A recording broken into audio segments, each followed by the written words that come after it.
back to the Broad Street Boys. Today I'm here by myself, and I'm just going to be talking straight Eagles.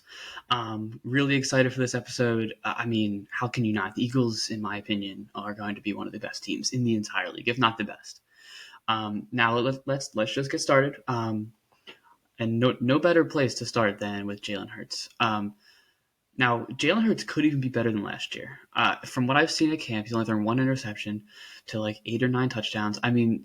What I'm hearing out of camp is that he is more dialed in than he's ever been before. At this point, I just saw a stat. He had 4 interceptions for 6 touchdowns, and now he has like 1 interception for 8 touchdowns. Like I just see such big improvement in the Jalen Hurts factor. And now, could that be because the defense is a little depleted? It could be. Now, that's also where I'm going to go with this. So today is Jalen Hurts' birthday. That's why I feel like I had to start there.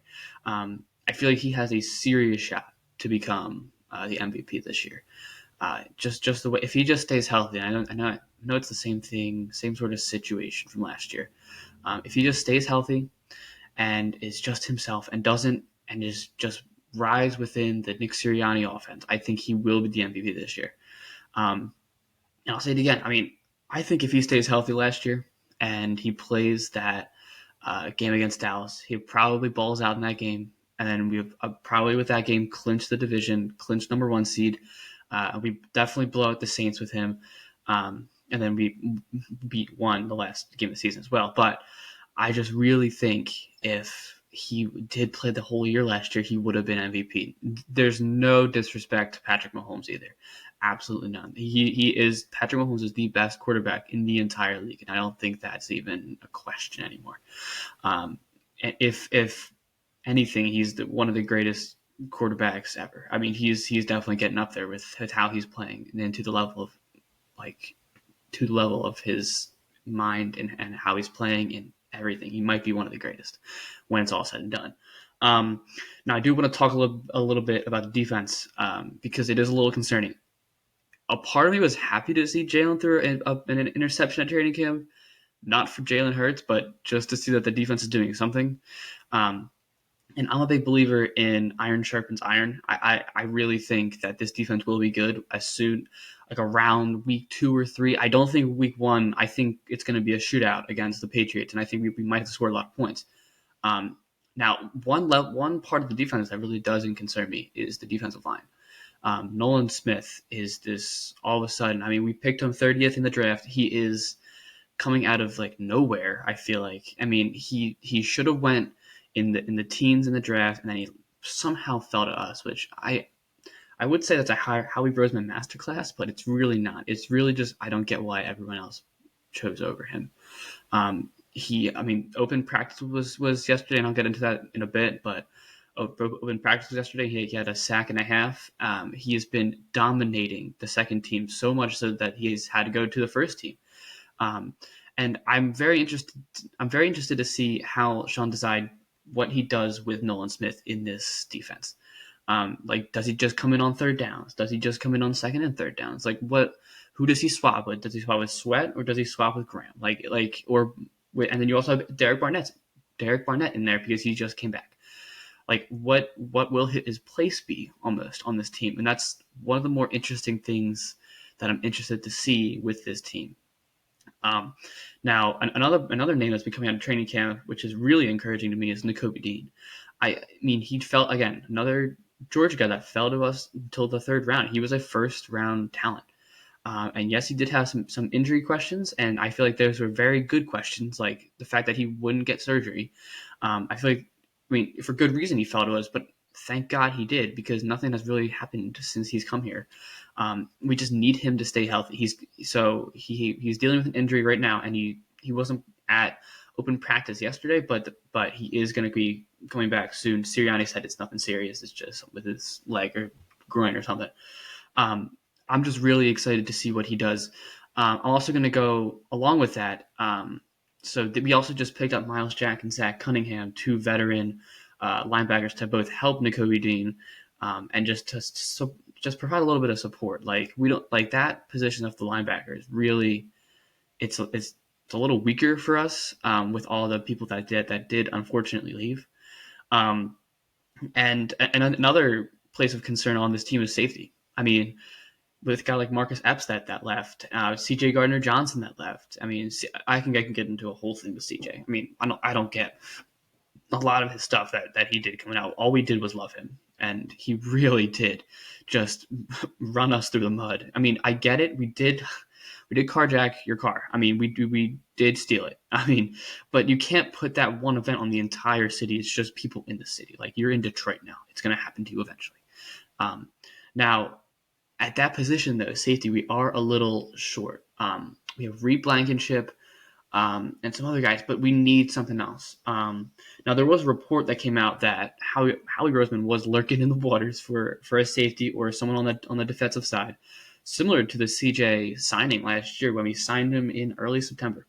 I mean, I he was one of the most impactful players on that defense last year, and I don't think I'm the only one that thinks that. He led the league in interceptions when he played, and he was out for a few games. But when he played, he was gonna break that record, and he was gonna be the number one in interceptions.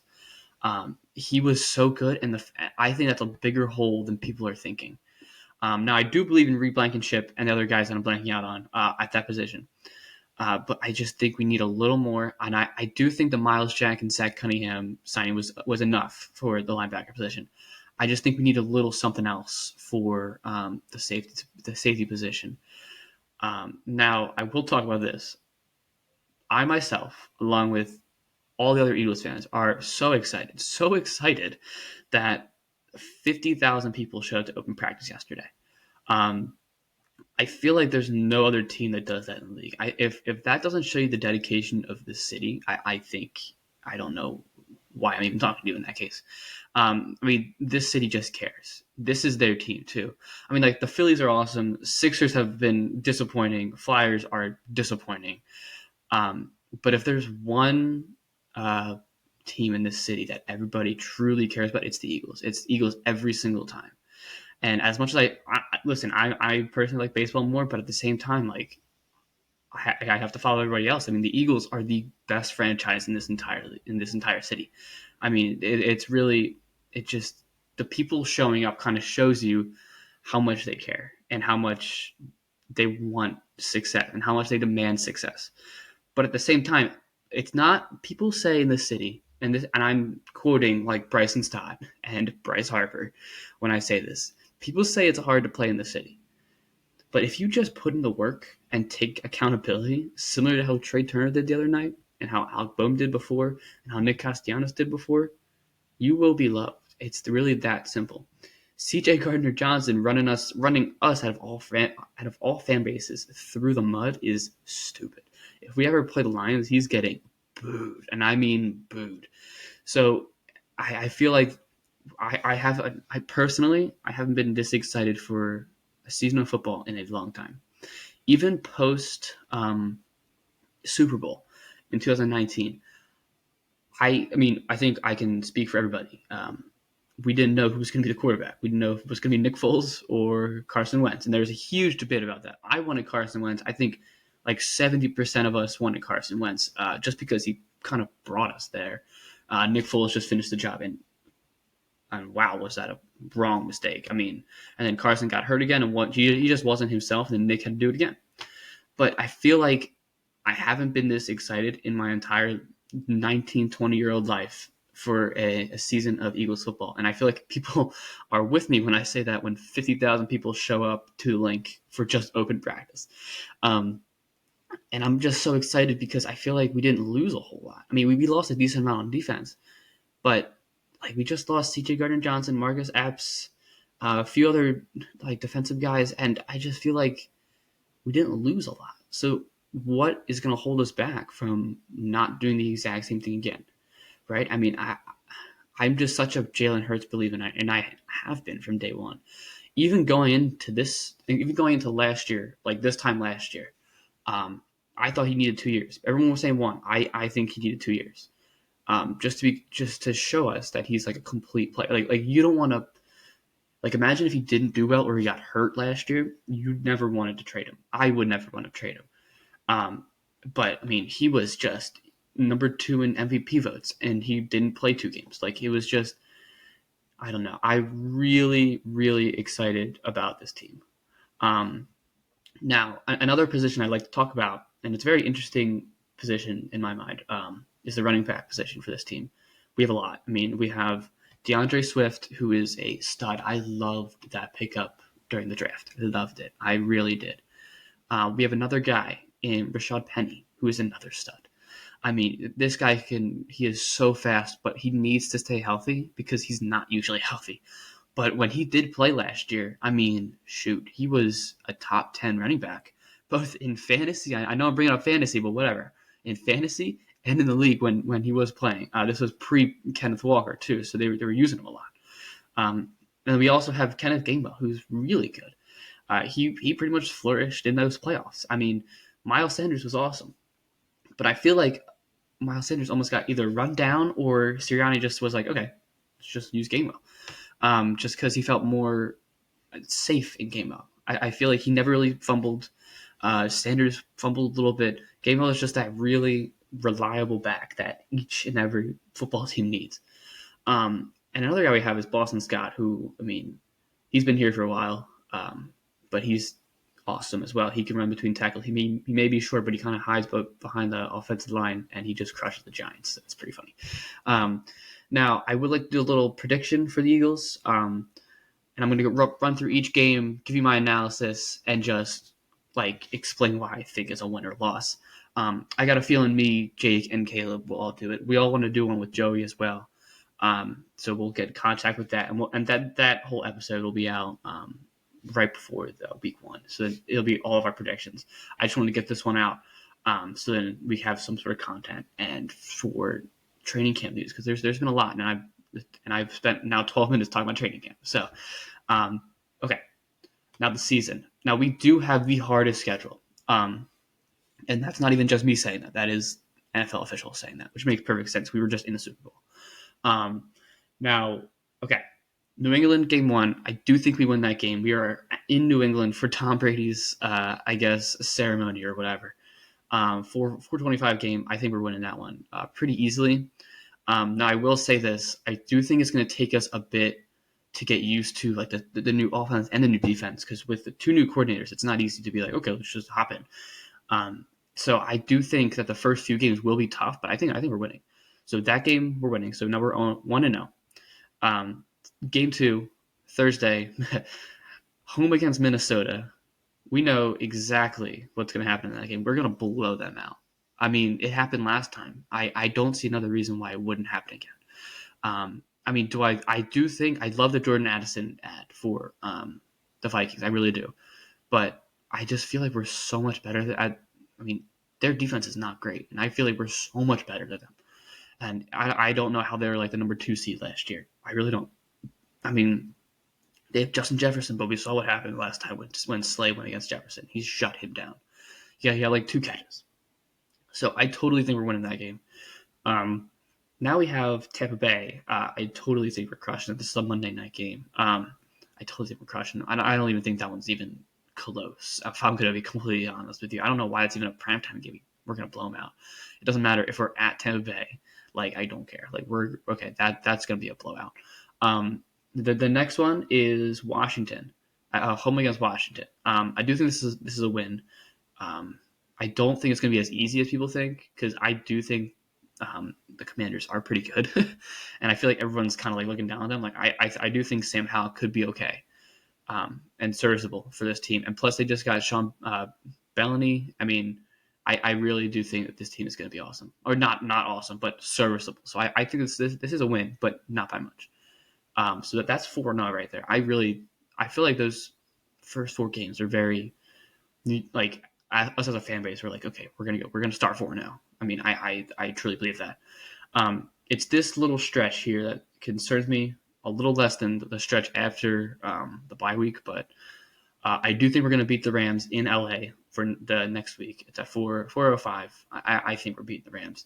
However, I do like Stetson Bennett on that team. I think that was a really good pickup. And Matt Stafford's Matt Stafford. So I do think we're going to win that game pretty easily. They've lost a lot, especially from last year, and their offensive line is not good. So I think we might eat them alive with Jordan Davis and Jalen Carter and our whole defensive line. I mean, we're awesome in that case. Now, a spot where I do think we're going to take our first loss is away against the Jets. I only think this because we're gonna have a letdown game eventually, and I think it will be against the Jets. Aaron Rodgers, I mean, he doesn't play great against us all the time, but he's played us enough to be like, okay, they do this, this, and this. And I'm just waiting for a game where we do lose. So I think that will be the game. Now, it very well could be this next game too, against Miami at home on Sunday Night Football. I do very well think that it could be that game too. But I actually flip-flop these two because I don't think we're losing on the first game that we wear the Kelly Green jerseys. I think the crowd, we're home, so I think that crowd is going to be hype. I really think so. So I totally think we're winning that game now.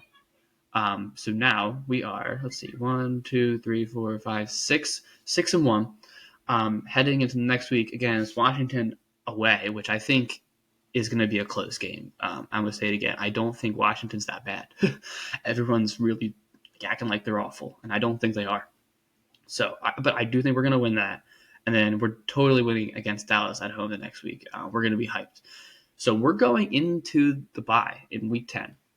Let me see, with 1 loss and 9 wins, and I really believe that. Like this first half, if we lose more than 3 games, and I'm concerned for like the rest, because post bye week is one of the hardest schedules I've seen in a long time for the Eagles, and I truly believe that. We start with Monday Night Football in Kansas City. I totally think we're losing this game, and I don't think it's gonna be that close, unfortunately, just because there's so much hype going in that, and I think we're totally losing that game. So that brings us to, what was that, 9-2, I think. And the next one is home against Buffalo. That's gonna be a really good game, like really good game. But I do think we're gonna win. Like I really do. I feel like Jalen Hurts is just gonna pick apart that defense, and I don't believe in that defense. And I know it may have got better, and I don't believe in Von Miller anymore. I don't get how he was above Hassan Reddick in the top 100. I really do think that we will win that game. Along with the San Francisco game either. That's a big rivalry game, right? I mean, like, that's a big rivalry game. San Francisco has been talking so much since that championship game, the NFC championship game against us when Brock Purdy got hurt, and Deebo Samuel has been doing all this, and the 49er fans hate us, and all this crap. And I think that Jalen is just going to shut them up real quick. I really think we're going to win that game. And that game might have as much hype as the Chiefs game for us too. It's got a lot of hype and a lot of different storylines in it. But I think we're winning, and I don't care. I totally think we're winning that game. That defense is really good though. So it's all about how Jalen Hurts plays, unfortunately, and how well our defense can play. If our defense holds them to under, I'd say 21 points, we win that game. If it's anywhere above like 24, 28, 30, like I think we lose that game. And I think that I mean, off topic, but I think that might be the story of the entire year for San Francisco. I mean, it seems like they're going to go with Brock Purdy, which makes sense because he was a stud last year. I mean, he didn't play the greatest competition, but who cares? I mean, he played well enough, and as you can see that in this Kyle Shanahan offense, you could have anyone that's serviceable is like a star. So I totally think we're winning that game. So now we're at, what is that? Let me see. We got 2 losses and 1, 2, 3, 4, 5, 6, 7, 8, 9, 10. Okay, we're 10-2 at this point. I do think we lose against Dallas away on Sunday Night Football. So that's 3 losses. We're 10-3, I guess. Yeah, I totally think we're losing that game. I mean, we always seem to lose to the Cowboys once. We always split. We did it last year, and I even think with Jalen Hurts we might have lost that game in Dallas on Christmas Eve. So that's interesting. And then the next one, I think we're gonna beat the Seahawks. I do like Geno Smith though. But I do think we're gonna win. Win. So that takes us to, I think, 11-3. And then we have Monday against the Giants on Christmas at home. I think we're going to blow them out. I'm not even going to lie to you. I totally think we're winning that game. That takes us to 12-3, I believe, and then we're beating the Cardinals at home. That's happening, and then that takes us to I think 13-3. I think, yeah, and then Giants away. Um, that's a tough one for me, but I'm just gonna say that we win. Because although, yeah, I'll say that we win. I think we're losing 3 games. That's what I think is going to happen. I totally think we're going to go 14-3. Um, now I did just go through every single game, but I do believe that we could lose like the stretch with Kansas City, Buffalo, San Francisco, at Dallas, at Seattle. Those 5 games are going to tell you about this football team. They really are, because you're coming off the bye week. You're kind of slow. I really do think we're losing at Kansas City, but I totally think that there's a shot for us to lose against Buffalo too, and San Francisco. Like that, those 2 games I think are really tough, and I do think we're going to lose to Dallas as well. I feel more confident about the Seahawks game, but I don't feel as confident with the Buffalo and San Francisco. We could lose one of those games, so we could very well end up. Like, I'm predicting 3 losses, but I wouldn't be surprised with 4 or 5. But like, that's not like discrediting the talent on this team. It's discrediting like how crazy of a schedule we have. I mean, and it is crazy. But I'm totally going 14-3. I mean, I do feel confident about that. Now, some other stuff I want to talk about. I do believe Howie Roseman created the most complete team in the entire league. This team is so deep at so many positions, even at quarterback. I mean, I know Marcus Mariota has not had a very good training camp. He's throwing picks left and right, but you have to give him some slack. He's been good. Like if you think about it, like last year with the Falcons, they were what 4-4. He was not bad. He beat the 49ers in that defense. He put up 28 points against that. I really think even at the quarterback position, we're deep. Running backs were obviously deep. I mean, we have 4 starters pretty much, and I count Boston Scott in that. Wide receivers were deep. We just got that guy from the Falcons. His first name is Zach. I don't know how to say his last name, but we also have AJ Brown, Quez Watkins, and of course Devontae Smith. I've talked about this before. Yes, we did lose some pieces on that offensive line, but I believe in Cam Jurgens. Isaac Seumalo was good, but I think Cam Jurgens is younger, and I think he will be better. He has very much Jason Kelce in him. So once Kelce does leave, whether this is his last year or next year, Jurgens will take that spot, and he will be a stud. And if you think about it, they drafted Landon Dickerson out of Alabama, and he was a center as well. And so was Cam Jurgens. I think they're trying to make Cam Jurgens into a Landon Dickerson type of player. And Landon Dickerson just made the Pro Bowl. So if he's anywhere near that, yes, like I'm excited. And Cam Jurgens is a stud. Everyone's saying the only thing people talk about Cam Jurgens is positive, and that's one thing I'm noticing just in general. He has just been fantastic. He's really quick off the line, similar to the guy next to him, Jason Kelce. And we also on that offensive line, if we stay healthy for most of the year, that running game is going to be so good. Even our edges are so good. Lane Johnson does not get enough credit for how great he is.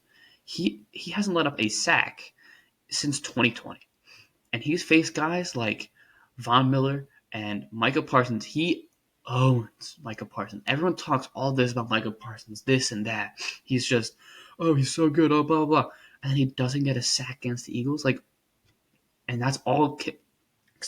That is all Lane Johnson, and I truly believe that because he's on that side. And even Jordan Mailata, I mean, he came in here as a rugby player. It took him a few years, but now he's one of the best edges in the entire league. I mean, he's so quick off the block, and I just feel like, and this goes to last year too. Like last year, we had the best offensive line in the entire league. We still have the best offensive line in the entire league. That's a fact. There's no one better. And you could say, like Dallas with Tyron Smith and Zach Martin. Zach Martin might not even play. He Jerry Jones blows my mind. That's where I'm at with the Cowboys, and I think as an Eagles fan watching, you can agree with me. The fact that they don't pay Zach Martin is laughable. How do you think Tony Pollard is going to do with that offensive line? We always see when Smith goes down on that edge, that even when one injury like that, I mean Smith is really good on their defensive offensive line.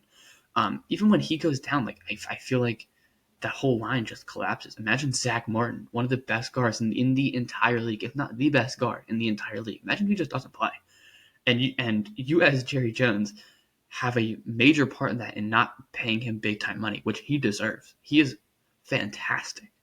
There's a reason why Ezekiel Elliott was so good back in the day, and why Tony Pollard was dominant last year and took Ezekiel Elliott's part. I mean, in my mind, I feel like Zach Martin might be one of the best players on the offensive line in the entire league, if not the best. And I feel like people will agree with me with that. Um, and I feel like the Eagles are just so much more set up for the future than the Cowboys. Um, so there's a few other things I want to talk about. Um, I'm just very excited for this year for the Eagles, and I think everybody else should be. And I'm going to go back to the running back position. Last year, we all like in Sirianni's offense, the running back position is crucial, and having more than one is crucial. And you saw how well Kenneth Gainwell did when he was not the primary back, because there is no primary back. Let's be real here. Sirianni likes to even it out. Even when Miles Sanders was Miles Sanders, I mean, he would out carry Scott and Gainwell, but only by like 3 or 4 carries. But now with DeAndre Swift, who is better than Miles Sanders and can catch the ball better than Miles Sanders, and there's absolutely no disrespect to Miles. I mean, I really loved him. I think I can say that for everybody. No one disliked Miles Sanders. But what he couldn't do is catch the ball out of the backfield. Carson Wentz would throw him a simple go route and either throw it over his head and for an incomplete pass, or throw it to his hands and Miles would not catch it. DeAndre Swift is one of the best running backs after the catch. He will catch that at the 2 yard line or even right next to Jalen Hurts, and he will make that a 10+ yard carry. And I mean, if he just stays healthy, Swift, I really think he will be one of the more dominant running backs in the entire league when Sirianni rounds him. Now, again, with the Sirianni offense, we're going to talk a little bit of fantasy here. I personally wouldn't pick him because he's splitting with 4 other people. I mean, Scott is going to play all those Giants games, to be real here, giant killer, and I'm going to keep on saying that because he really is awesome. So I'm just excited for that position, and I feel like I haven't talked about the cornerbacks either. Sorry. Just Darius Slay and James Bradbury coming back, I think is a huge deal, and I feel like everyone's kind of discounting that. But we could very well be sitting here right now, and neither one of them could be here. Bradbury was looking for the right player, looking for the right price, looking for the right team. He actually chose us for 2 years, $24 million. He chose that. I think that was a less deal from someone else, but he chose us because it is a better opportunity to win, and no matter what. And Darius Slay, there was a point where, if you remember, I was watching Twitter when this happened, where he very well could have gone to another team.